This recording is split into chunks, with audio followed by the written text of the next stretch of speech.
Bueno, bienvenidos a todos y todas a este que es el último evento organizado por el Instituto de Seguridad Ciudadana a cargo del doctor Jorge Cancio de la Asociación de Abogados de San Martín, último evento año 2022, después de un largo año de mucho trabajo del doctor Cancio.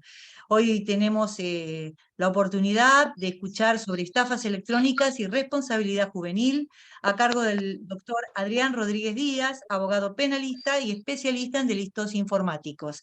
Así que bueno, los micrófonos muteados, las preguntas por el chat, y bueno, vamos a disfrutar del conocimiento del doctor Rodríguez Díaz. Adelante, doctor Jorge Cancio. ¿Qué tal, Cristina? Muchísimas gracias. Primero agradecer, obviamente, el espacio de acá a la Asociación de Abogados de San Martín, pero bueno, muy especialmente acá al doctor Adrián Rodríguez Díaz por darnos esta capacitación del día de hoy, con un tema tan importante que es el tema de la responsabilidad juvenil y el tema de las estafas electrónicas.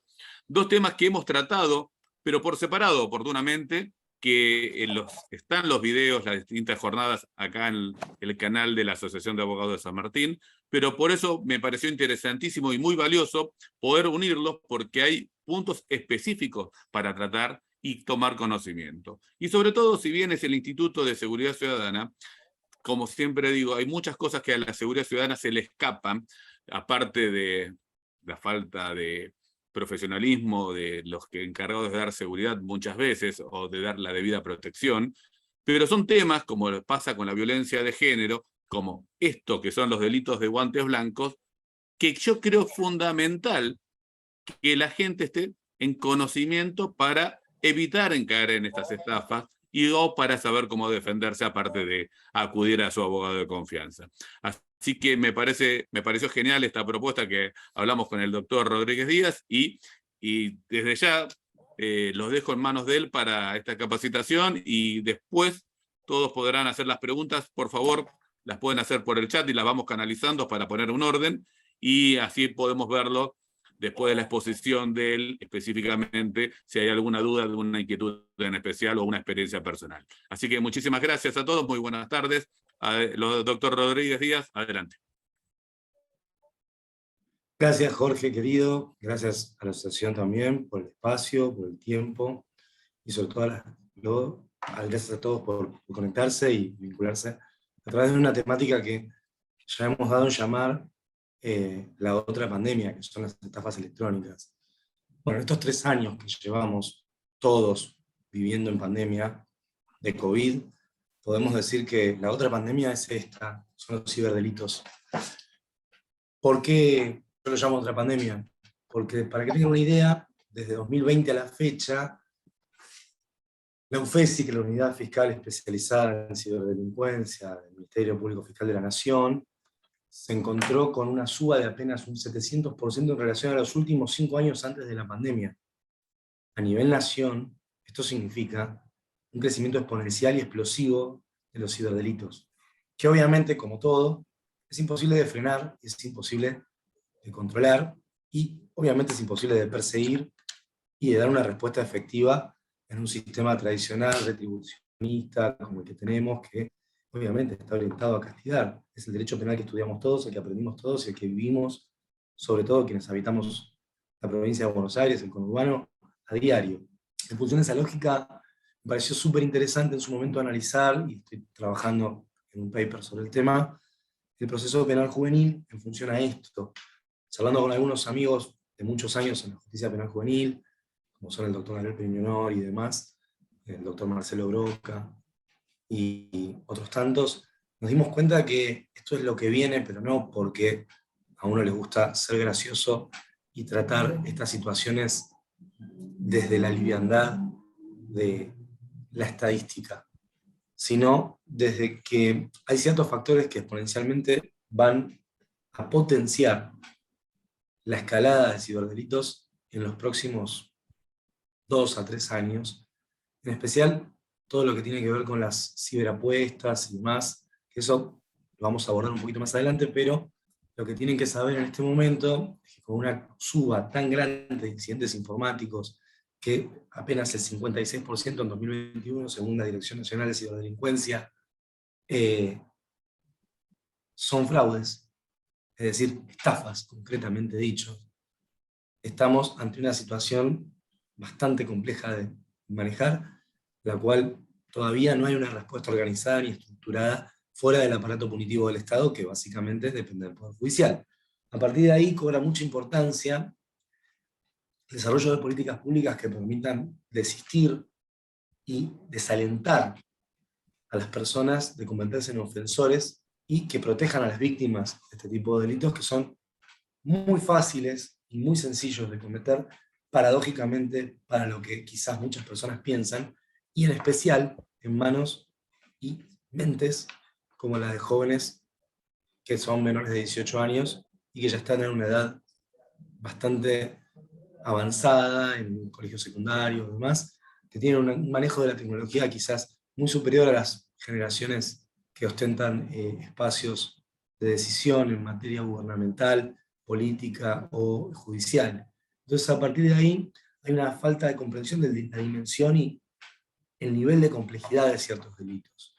Sobre todo en todo lo que es el famoso phishing, que seguramente deben haber escuchado nombrar muchísimas veces, que bueno, es un concepto híbrido que surge en los 70, con una tribu cultural urbana norteamericana, que obviamente lo hibridan y lo construyen en la criminología, todo ese pensamiento de la escuela de Chicago, y ven que existe una subcultura delincuente llamados los cyber freaks o los freakers, que es una combinación entre loco y freak por el tema que freak, y el freaking, que venía a ser la utilización de teléfonos con los cuales limitaban sonidos para habilitar el funcionamiento del pulso para poder llamar y hacer llamadas de larga distancia. En una técnica mediante la cual engañaban al sistema en ese momento de AT&T, y que bueno, fue evolucionando, y obviamente el análisis actual lo lleva a conformar el famoso phishing, que se parece a pescar, pero se escribe diferente, y la lógica de eso es porque es el mismo sistema. Los jóvenes en los 70 que hacían freaking iban por las cabinas públicas de sus domicilios, sus zonas, con un sistema de una grabadora y un ruido particular, engañaban a la cabina telefónica para tener el tono o pulso para poder comunicarse y llamar y hablar por teléfono con personas en otros países y demás, obviamente gratis. Bueno, desde esa lógica cuasi infantil, con una mecánica completamente antilucrativa, porque estadísticamente era muy baja y, como dije antes, respondía a una cultura suburbana cuasi marginal, pero altamente tecnificada y comprensiva de métodos innovadores, surge toda esta cadena de delitos informáticos que hoy estamos viendo como la otra pandemia, como dije hace un ratito. En función de eso, el phishing aparece como una técnica híbrida donde se realiza una maniobra que obviamente está sustentada en un desarrollo investigativo de la víctima.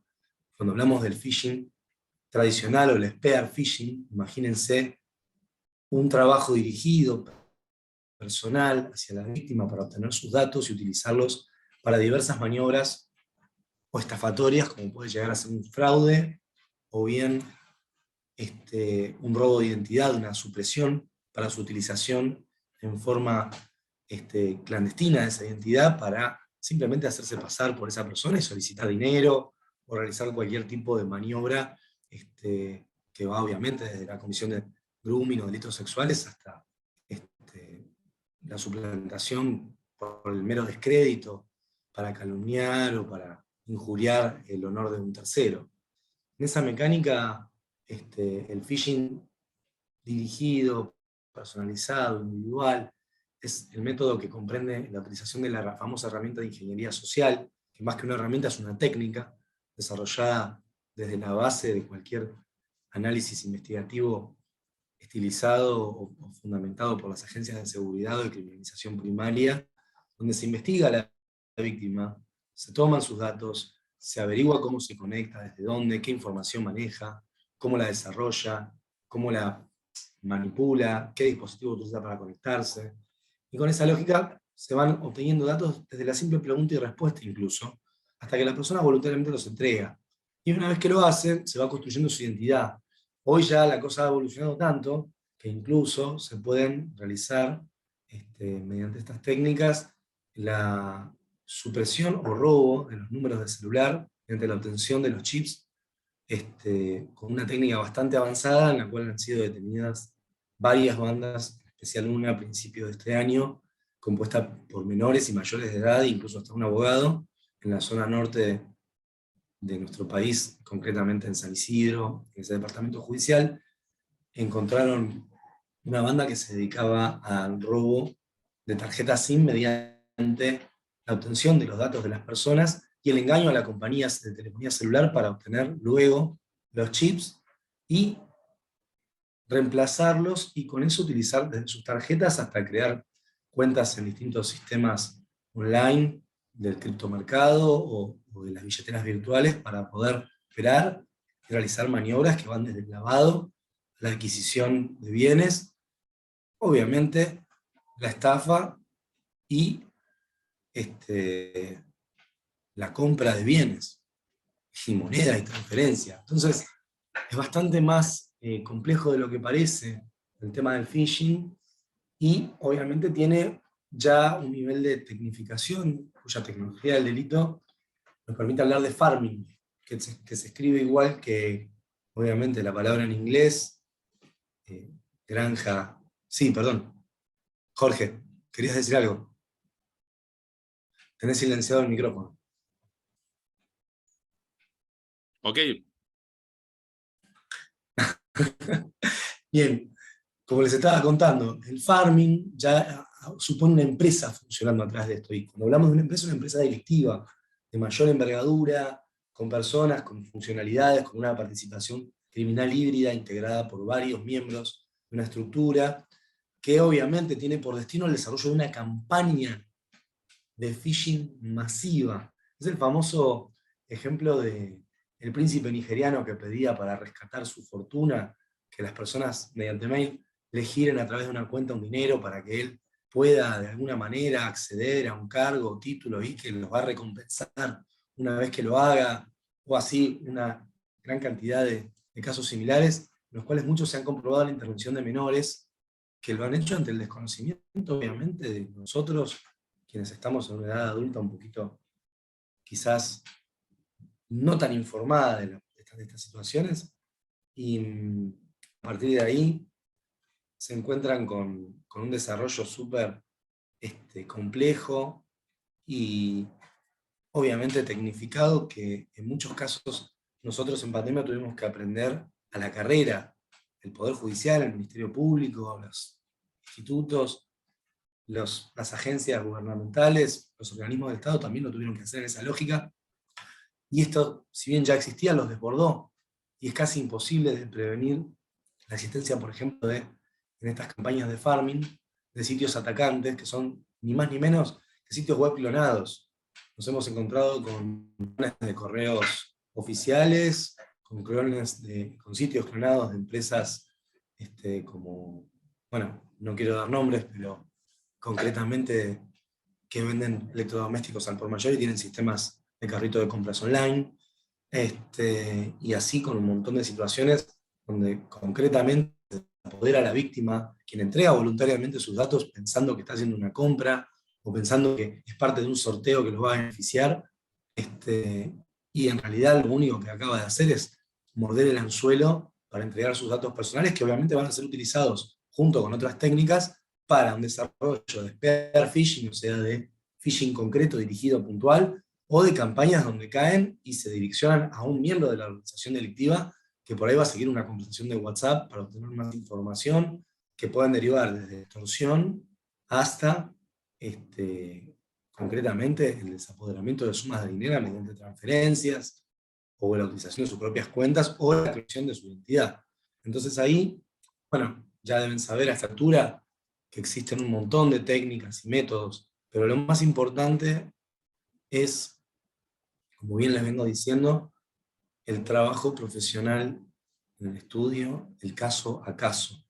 Lo que está pasando hoy es que existen consultas de padres cuyos hijos realizan esas conductas, y esto fue un poco lo que motivó la charla. se encuentran con que por ahí el chico le usó la tarjeta, no sé, al amigo del papá o a un familiar para comprar, para hacer una apuesta online o para comprar en la PlayStation un juego. Y si bien ahí no estaríamos, en este caso último, ante la comisión de un delito, lo cierto es que la justicia penal juvenil viene incorporando hace muchos años ya la justicia restaurativa como un método y pauta esencial a la hora de proteger el interés superior del niño vinculado a nuestra legislación a través del artículo 75, inciso 22 de la Constitución Nacional, como tratado de jerarquía equivalente a la misma, y el principio favor minoris, que bueno, para quienes no lo conocen, es básicamente propender a que el niño en su desarrollo se cuiden de sus intereses y su bienestar a la hora de aplicar una medida coercitiva sobre él, que no sea de un objeto puramente retributivo, sino que lo lleve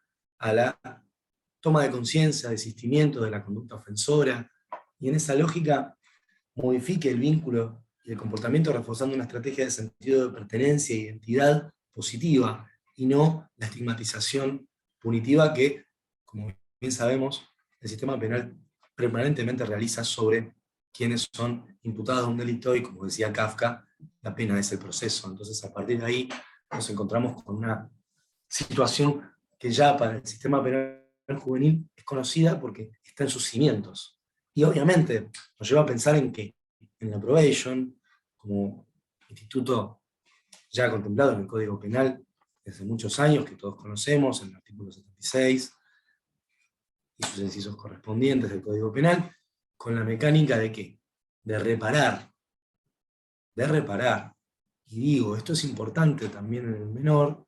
¿Por qué? Porque se nos viene el juego online, ya lo tenemos, ya está legislado, el sistema de apuestas deportivas, y todo esto que va a generar que los chicos inexorablemente jueguen.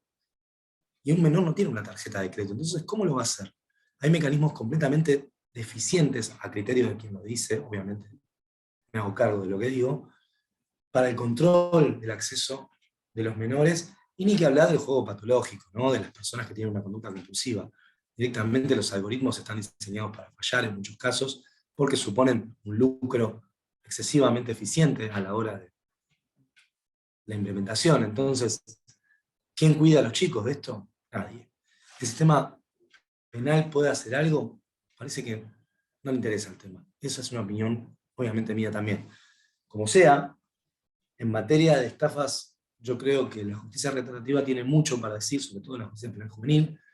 Existe todo un mecanismo basado, obviamente, en el sistema acusatorio híbrido que utiliza, que la jurisprudencia hasta ahora no ha marcado una diferencia, pero sí, yo traigo a colación, y me parece súper interesante, que las reglas de conducta, sin perjuicio del principio pro homine, ultima ratio, favor minoris, que todos conocemos desde lo técnico, obviamente, en la implementación y la aplicación de la prueba, de la pena, y entiendo que es súper importante entender que el régimen legal establecido para los niños y adolescentes imputados de un delito busca evitar seguir adelante con un proceso que desemboque en una sentencia condenatoria.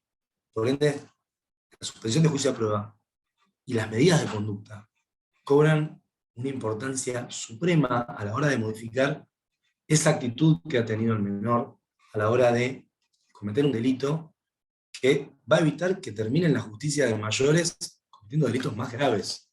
Y en materia de delitos contra la propiedad, comprendido dentro del esquema de los artículos 173, inciso 15 y inciso 16 del Código Penal, concretamente estafas electrónicas, uso y abuso de sistemas informáticos para cometerlos y demás, cobra mucha importancia porque es lo que viene.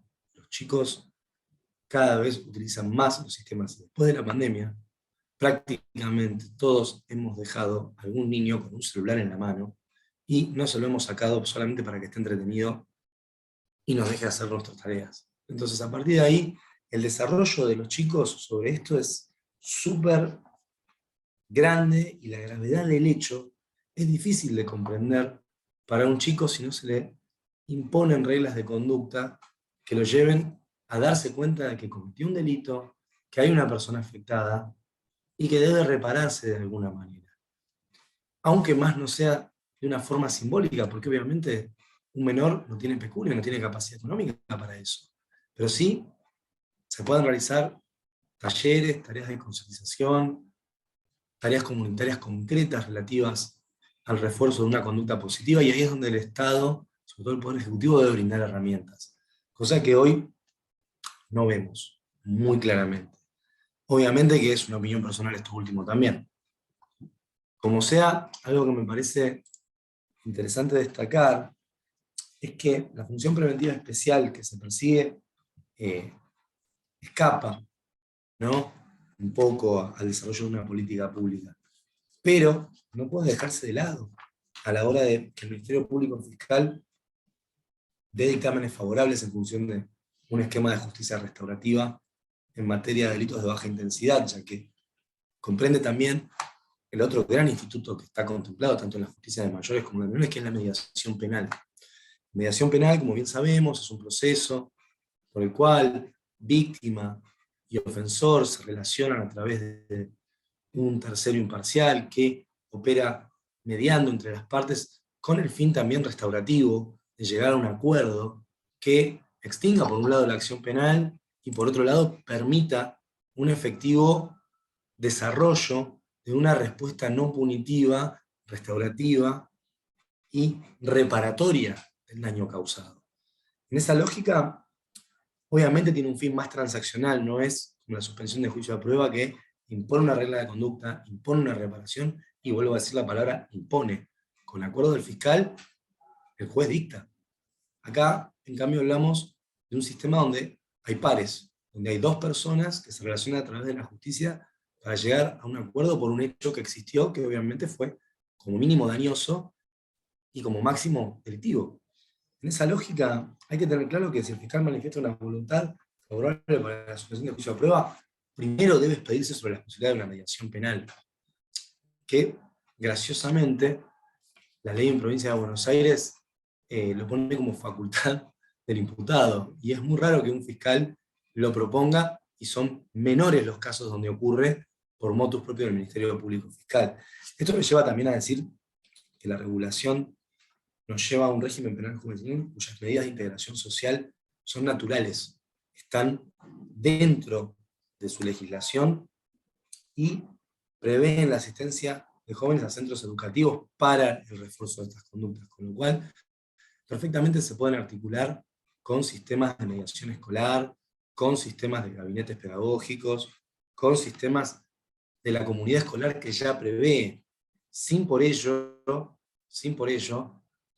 amalgamarse, quiero decir, el sistema penal juvenil puede derivar en esos sistemas, pero rara vez lo hace, rara vez tienden a soltar.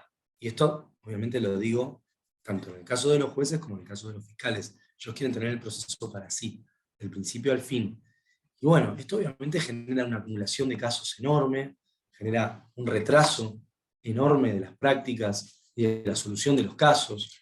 Y, por supuesto, el famoso principio de legalidad, ¿no? O sea, quieren que todo salga acorde a él, y muchas veces terminan violándolo, sobre todo a partir de la falta de medios para poder realizar cosas tan básicas como una pericia de un celular. Si bien el Ministerio Público de la Provincia de Buenos Aires, para dar una cifra concreta, en su informe del año 2020, elaboró un protocolo para la realización y el cuidado de las cadenas de custodia en materia de pericias de equipos de tecnología celular, no ha puesto la cantidad de peritos necesarios, ni los va a poner, yo creo, para realizarlos, con lo cual esto genera una contradicción enorme, donde nos encontramos con que prácticamente el 100% de las causas penales, a excepción de un número reducido, el cual no me arriesgo a dar, tiene un celular secuestrado o una computadora. Y en esa lógica el perito termina siendo esencial para el desarrollo y el análisis de la prueba, y obviamente en el mismo se desarrollan nulidades permanentes por violaciones a la cadena de custodia que ni siquiera están en poder de realizar los propios fiscales que dictan las medidas. También han elaborado protocolos para solicitar a las redes sociales de distintas empresas de telefonía celular información, paquetes de datos, análisis y demás, pero lo cierto es que casi todo depende de organizaciones gubernamentales y de agencias gubernamentales como la de Judeco, por nombrar una, delitos informáticos de Policía Federal, Gendarmería Nacional y Fuerzas de Seguridad Federales, en su mayoría, para el análisis, lo cual genera un retraso enorme en el análisis de toda esa prueba, sin perjuicio de que obviamente son muchísimo más respetuosas tal vez que las organizaciones provinciales en materia de cadena de custodia, pero huelga decir que los tiempos a veces de demora son de hasta un año en las causas. Y ni que hablar cuando hay varios equipos electrónicos secuestrados. No quiero empezar a poner ejemplos, pero seguramente que ustedes también los tendrán, pero lo cierto es que, sin irme por las ramas, en el caso de la justicia penal juvenil pasa exactamente lo mismo. Todavía no hay un diseño de herramientas protocolares para análisis de los elementos secuestrados, como tampoco hay una respuesta uniforme en materia de prevención, como menos hay un desarrollo de una justicia restaurativa con un protocolo o una pauta o una política criminal, en el caso del Ministerio Público Fiscal, homogénea para tratar el tema. Y ya con los números que les tiré al principio, donde hubo un 700% de aumento en relación a 5 años anteriores, a partir de 2020, de los delitos informáticos, en solamente el ámbito que maneja la justicia nacional, penal, en manos de la UFESI, la Unidad Fiscal Especializada en Ciberdelincuencia de la Nación, de la justicia nacional concretamente, imagínense esto volcado a las provincias, en especial a la provincia de Buenos Aires. Los números creo que hablan por sí solos, pero como sea, lo importante es que entiendan que toda actuación profesional tiene que estar enmarcada en esta lógica, en una justicia restaurativa, porque es la única manera de realmente solucionar los casos. En muy pocas situaciones se va a lograr recuperar algo probablemente, cuando hablemos de organizaciones que se dedican al farming, pero sí en el caso de spear phishing, en especial si hay menores involucrados, porque no olvidemos, el menor opera como un objeto de delito en la justicia de mayores. Entonces, cuando hay solamente un menor involucrado, parecería súper sencillo aplicar esta medida. Con lo cual, siendo algo natural para el juez penal juvenil la aplicación de métodos como la suspensión de juicio de prueba o la mediación penal, debería naturalizarse la propuesta de parte del Ministerio Público Fiscal para la solución de estos casos cuando hay mayores interviniendo, que no resulta ser lo que ocurre en la mayoría de los casos. Algo que también creo que es importante mencionar es que la motivación del Ministerio Público Fiscal muchas veces es la estadística. Y sobre esto tenemos mucha tela para cortar porque si bien las estafas están en alza, todavía el lucro es exponencial cuando alcanzan la dimensión de afectación de lo que se llama lo que es el criptomercado. ¿Y por qué? Porque el criptomercado, o el sistema, el market de monedas digitales virtuales, encriptadas, que todos conocemos, se está viendo atravesado por sistemas de obtención de la moneda que no son solamente trading, o sea, compra y venta de moneda, sino por el famoso minado de criptomonedas. Y acá, obviamente, con el minado, tenemos una discusión súper interesante entre la afectación al medio ambiente y el lucro efectivo realizado, que no es materia de esta charla, pero sí, en la parte concreta que me gustaría tocar, está la cuestión vinculada a los delitos informáticos, sobre todo las estafas. Muchos chicos se descargan una aplicación en su celular y aprenden a usar una billetera virtual antes que muchos adultos, en especial a comprar y vender criptomonedas. Yo conozco chicos de 16 años que han asesorado a los padres para armar granjas de criptomonedas en las casas, en el medio de la pandemia. Entonces, no hay mucho y no hay mucha distancia a la hora de que estos chicos empiecen a usar su celular para robar identidades y, por ejemplo, hay casos ya de jóvenes adultos o adolescentes de 16, 17 años que utilizan un Facebook clonado para cambiar dólares obtenidos a través de criptomonedas, diciéndole a la gente que con la transferencia de pesos van a poder obtener dólares electrónicos. No hay tampoco mucha distancia a la hora de hablar del acceso indebido a sistemas informáticos por menores. Ya hay varios casos de este tipo, que empiezan como un juego, pero bueno, terminan en estas situaciones que todavía la justicia, como reitero, no tiene una respuesta concreta.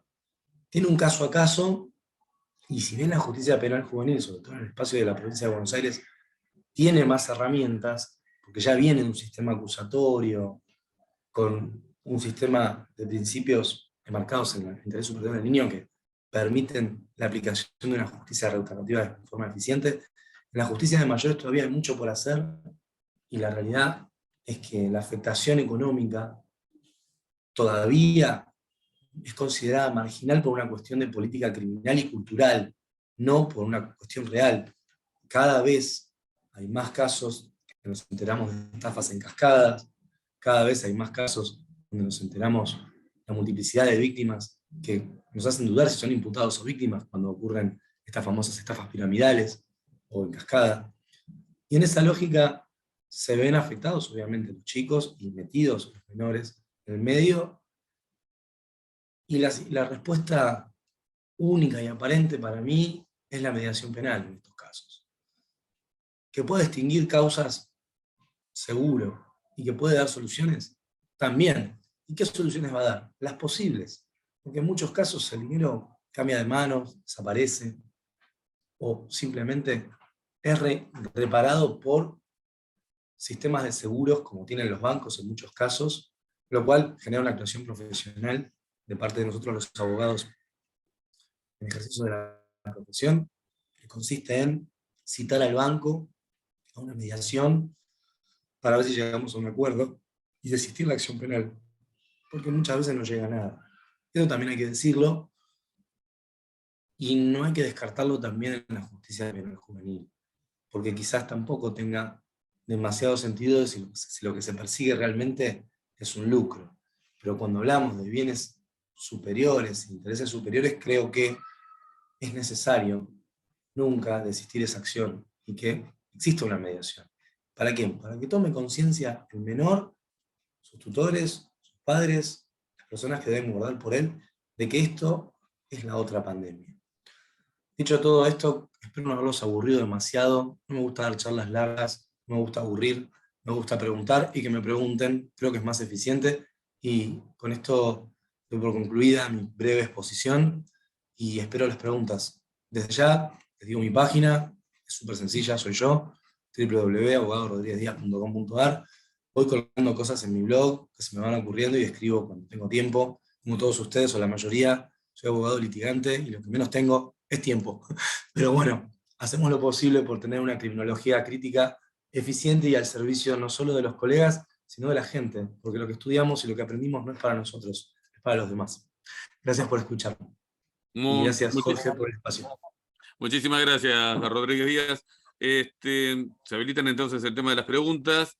Acá quiero que el doctor Seminara estaba haciendo una pregunta que escribió en el chat, si la podés leer desde ahí, para ver que el tema de la resolución del juzgado, que se limitó a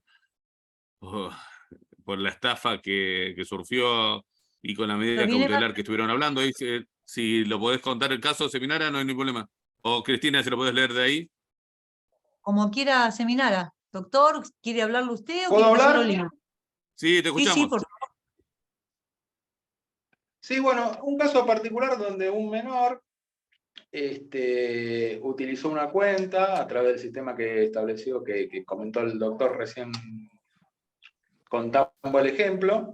Y bueno, y en el fallo el juzgado se limitó solamente al tema de la resolución 7319, si mal no recuerdo, puede ser, doctor, si no me equivoco, del Banco bueno, Central. es el tema famoso de la comunicación de entidades financieras, que en su momento, a ver, esto es del año pasado, la realidad es que todavía... Sí, fue el año pasado el fallo. Claro, el fallo del año pasado y todavía la implementación, la verdad que fue bastante lastimoso lo que hicieron, pero yo por eso soy muy crítico. Perdón que lo interrumpa, ¿eh? Sí. Sí. Perdón que lo interrumpa. En mi cuestión, yo, con una medida cautelar que quisimos imponer en un juzgado nacional, nos sacaron esa resolución, como resolución del juzgado, obviamente, donde nos limitó a la resolución del Banco Central, a la comunicación, perdón, 7319, y bueno, y tampoco dio una responsabilidad sobre el menor y nada. Sino sobre la educación, los cursos porque no quisieron abordar la cuestión. Claro, exactamente. No quisieron abordar la cuestión porque se daban cuenta que se metían en esto que estamos charlando nosotros, en un mundo que no conocen y que no quieren conocer.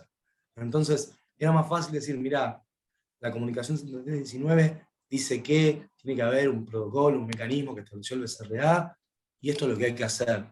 Si ustedes están dentro de esto, bien. Si no lo están, este es el marco.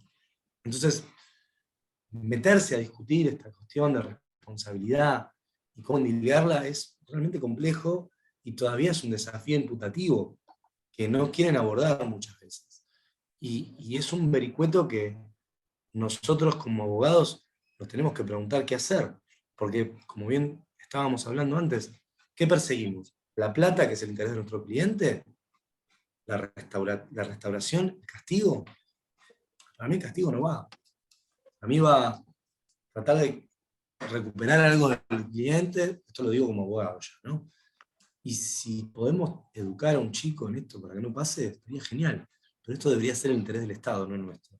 Y vemos fallos como este donde se lavan las manos, perdón la expresión. Eso es una realidad. Caso porque también es un particular, tiempo hablo de- en lo particular que me ha tocado. Sí, No sí, puedo hablar de lógico, otros lógico. casos desde lo que me ha tocado. No, no, Gracias. yo, a ver, lo que tengo que decir es que no hay mucha jurisprudencia también. Y esto No, no creo hay, que se limita a todas las al, comunicaciones del Banco Central. al- tal cual, al abordar la cuestión nos encontramos con ese marco y afuera de esta discusión que humildemente Y desde acá uno perdón, pretende dar. otra consulta. La responsabilidad administrativa en este caso, ¿cómo se más o menos, Y cuál sería el la, delinde de la ley responsabilidad de responsabilidad en la fase administrativa? la ley de responsabilidad del Estado por principal licúa todo y evita que uno llegue al funcionario en forma directa. Pero lo cierto es que la responsabilidad jurídico-penal hay que analizarla desde la conducta propia realizada y probada. El gran problema, como dice Horacio Solín, titular de la UFESI, es la acreditación efectiva de la identidad de quien de propia mano comete el delito. Y acá es donde nos encontramos con un desafío no solo intelectual, sino tecnológico a la hora de los delitos informáticos, probar la cadena de custodia y probar efectivamente quién desarrolló la cadena de responsabilidad y acreditar quién efectivamente puso en marcha la maquinaria. Si se logra eso, genial, pero muchas veces no se logra. Y lo que hace la entidad financiera, privada, le hace el banco, es decir, bueno, mira, yo por esta plata tengo un seguro, a ver, negociemos, veamos cómo lo resolvemos, fin de la ecuación, fin de la cuestión, y si no le diste intervención a la fiscalía, mejor. Me lo han dicho varios Sí, sí, sí, colegas sí, en por eso mismo intervenciones digo de la responsabilidad pre. administrativa. Claro. Sí, no, no, no, olvídate, no la abordamos porque es como un no entres ahí porque no sabemos dónde terminamos. Y cuando yo lo digo, quizás a veces las personas me ven como que yo soy un crítico de todo y me quejo de todo, pero bueno, de esto me tengo que quejar porque así como le he podido dar respuesta a algunos clientes, a otros no. Y así como le he podido dar respuesta a algunos padres preocupados por el desastre que hacen los hijos, a otros no. A otros no, exactamente. Y hay que decirlo. Es Hay un que hueco, decirlo. es un gris. Hoy es un gris, un vacío enorme y todavía no sabemos cómo hacer. Todavía no sabemos cómo hacer. Eso es lo que yo puedo decir. Exactamente. Gracias, doctor. Pero bueno, yo tampoco los quiero aburrir. No, por favor, lo que trato de decirles en todo sentido es que a la hora de trabajar con los clientes y darles, digamos, asesoramiento y marco, lo esencial es tratar de ser descriptivos en el alcance y la capacidad de gestión del conflicto o problema o caso que nosotros efectivamente les podemos dar. ¿Por qué? Porque la pregunta a veces es muy direccionada, ¿voy a poder recuperar algo, doctor? Y la respuesta muchas veces es un no rotundo. Entonces, para eso también nos lleva a un análisis caso a caso muy puntual, muy desarrollado, del tema probatorio. Y muchas veces la prueba no nos da porque el cliente viene chocado, ¿Qué quiero decir con esto concretamente? Viene sin Perdón, haber en un encontrado- juzgado ven un banco, sin haber- acción contra un banco y ven un tema de protección al consumidor. Sí. En la provincia de Buenos Aires es así, ¿eh? Tal cual, Tal cual. totalmente. O sea, el sistema penal dice, no, esto es un tema civil, muchas veces. Se lo quieren sacar de encima porque tienen que empezar a analizar responsabilidades y sistemas probatorios y cadenas de custodias que no quieren ver. O sea, tiene que haber una campaña de farming, es decir, una red de personas susceptibles de ser imputadas del delito de phishing en forma colectiva, como para que realmente les interese, por principio de oportunidad, a quienes dirigen los distintos ministerios públicos fiscales provinciales, nacionales y departamentales en el caso de la provincia de Buenos Aires. Entonces, sin la existencia de eso, difícil, muy difícil. Ni los medios tampoco, ¿no? Ni los medios todavía. No, a veces el principal problema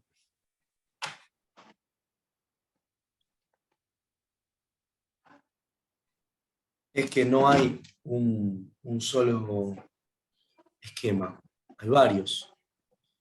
Entonces, nadie nos va a venir a decir qué camino seguir cuando tenemos un cliente enfrente con un caso de este tipo. Nosotros tenemos que rápidamente detectar muchas veces las posibilidades reales de cada caso. Y acá viene la pregunta obvia. ¿Qué podemos hacer por el cliente?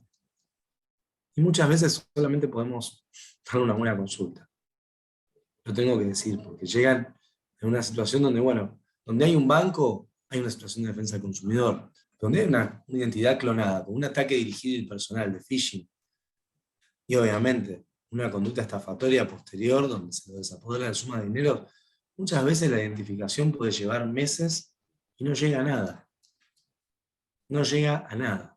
Cuando digo no llega a nada es, no hay un resultado objetivo y efectivo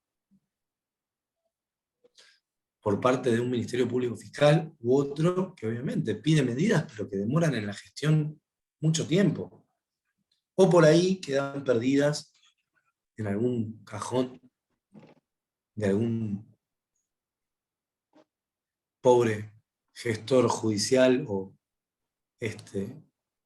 agente de alguna fuerza federal, hasta que logran contestarlas debajo de kilos y kilos de oficios que llueven de las distintas agencias de criminalización primaria en manos de los ministerios públicos fiscales de todas las provincias, en especial de la justicia federal, que es la que parecería tener más claro cómo es el manejo de esto, pero que, como justicia de pantalones largos... Me está haciendo acordar con su comentario la película de DiCaprio, Atrápame si puedes, con Tom Hanks, que tanto lo siguieron, totalmente. cómo hacía el fraude de cheque, que lo pusieron a trabajar a él, del otro lado.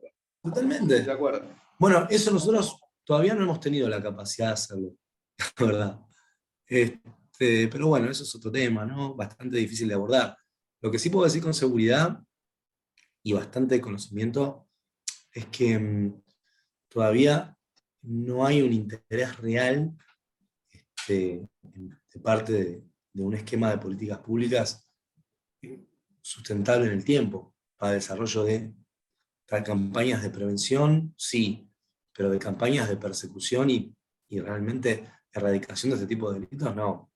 Está en manos de una política criminal totalmente esquizofrénica, donde el Ministerio Público Fiscal Nacional hace una cosa, de la provincia hace otra, de la otra provincia hace lo que puede, y cada uno hace lo que quiere. Y el resultado es que las fuerzas federales se ven tapadas de oficios pidiéndoles investigaciones y gestiones que muchas veces están hasta mal pedidas, con lo cual la respuesta es tratar de no mandarme diario mojado, mandarme algo que yo pueda hacer.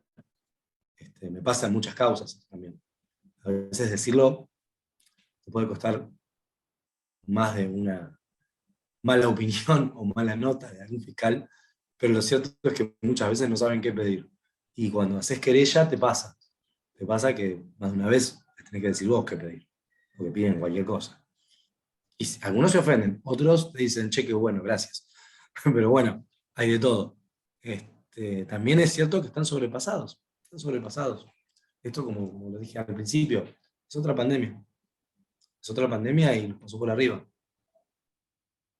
Entonces, hacen lo que pueden con lo que tienen, cuando hay buena voluntad. Y cuando no hay buena voluntad, simplemente juntan papelitos. Eso también se los puedo decir. Sí, y te agrego que muchos tampoco saben que existe en la provincia de Buenos Aires la Dirección Provincial de Investigaciones, que tiene un área específica, todo lo que denominan cibercrimen, esta palabra que no te gusta a vos usar, o la de ciberdelito, pero sí es importante recurrir también ahí a la policía de la provincia de Buenos Aires en este área, en esta dirección en especial, porque si nos tenemos que esperar con nada más que con los peritos, que no hay en cada departamento judicial especializados en todo el área informática y la criminología informática, es realmente complejo. Y eso es importante que saberlo. Es más, una de las primeras charlas que dimos el año pasado, también esa área estaba a cargo del licenciado Martínez, que nos dio una buena exposición de cómo trabaja el área de la dirección a su cargo de investigación criminal. Y muchos colegas ni siquiera saben que existe esa área y que pueden pedir la ayuda y la colaboración.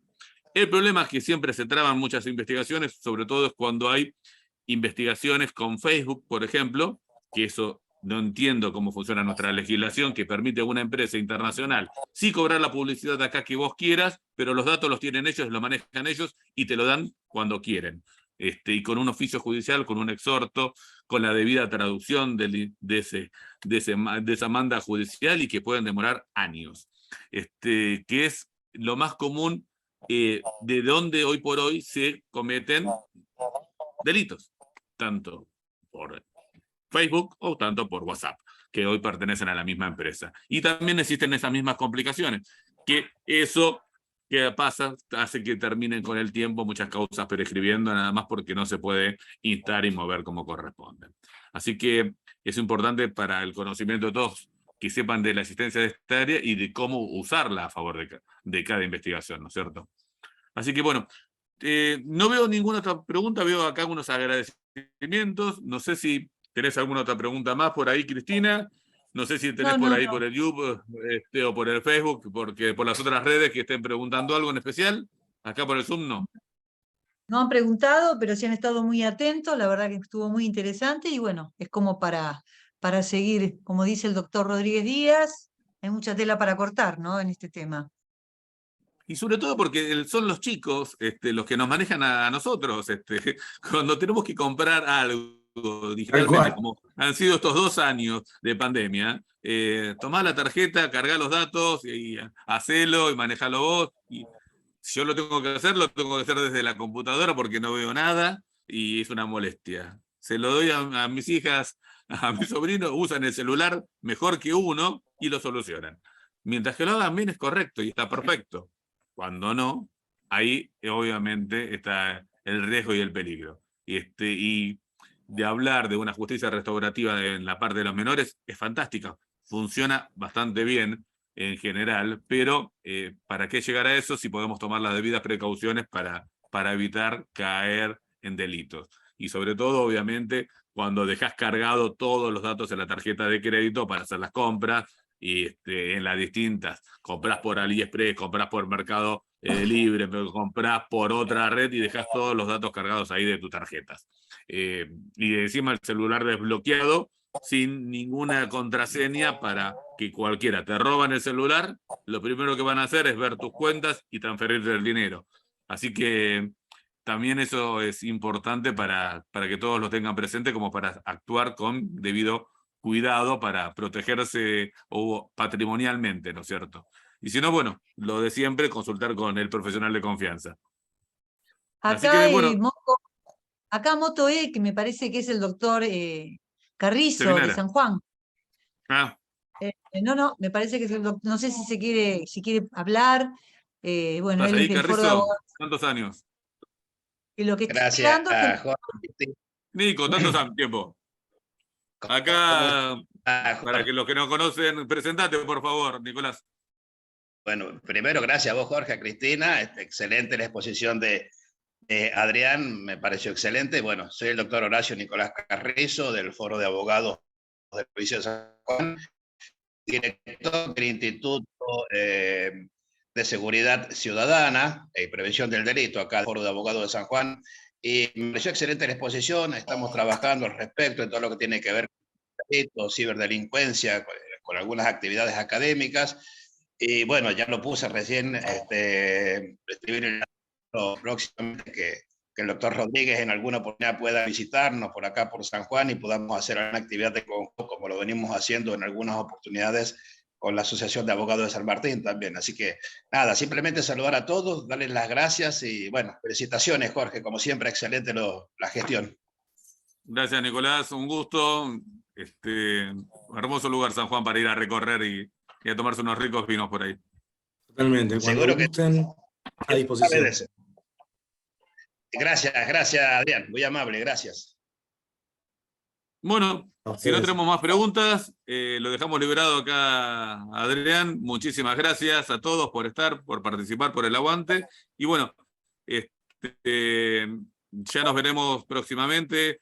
Vamos a descansar un poco seguramente. Vamos a hacer unas publicaciones que las vamos a dejar en las redes. Pero bueno, ya con el Zoom vamos a arrancar más tranquilos ya el año que viene. Así que muy buenas noches a todos. Muchísimas gracias por estar como siempre. Gracias. Buenas noches, gracias. Buenas noches, doctor Cancio y todo el panel. Buenas noches, gracias Jorge por todo. Marines, Hasta luego. Gracias. César. Hasta luego.